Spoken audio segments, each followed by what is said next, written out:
Bukod sa eskwela, pwede ring dalhin ang mga chikiting sa iba't ibang learning pasyalan. Di lang daw kasi basta malilibang ang mga bata, marami rin silang babauning kaalaman. Eto't pasyalan natin ang mga yan. First stop, ang Health Science on the Go na isang traveling science centrum na naglilibot sa buong Pilipinas para maipamahagi ang kaalaman sa siyensya.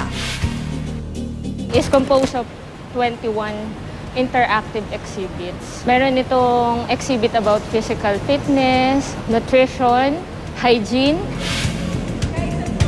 Ang programang ito ay kasalukuyang matatagpuan sa Science Centrum sa Marikina na talaga namang perfect pampamilya. So far po maganda siya kasi marami kang bagay na makikita na marami kang matututunan. Hindi rin naman pahuli ang mga interactive activities na matatagpuan sa Explorium sa Pasay. Ang mga bata rito tila ba naglalaro lang ng paborito nilang video game habang may natututunan na rin sa science. Entertaining ng mga, tapos may malalearn ka pa dito.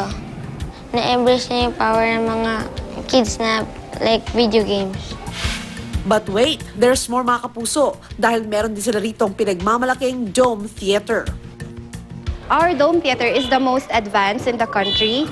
It uses Digistar 5 system.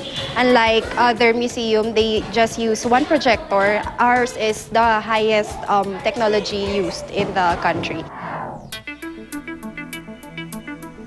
History will not be the same old story na rin dito sa Lights and Sound Museum sa Intramuros. Dahil ang kasaysayan ng Pilipinas, ibinabahagi nila ng live. Glad I married an Espanol. Now I am an Espanol.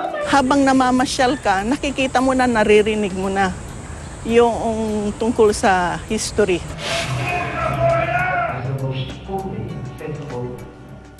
Maging ang mga young at heart, akalain niyo bang hook na hook din sa mga ganitong klase ng pasyalan? Ramdam mo yung mga nakaraang pangyayari, kumbaga sa kakaiba. O di ba mga kapuso, nakapamasyal na ang buong pamilya, may naipabaon ka pang bagong kaalaman na makakatulong sa ating mga anak ngayong pasukan.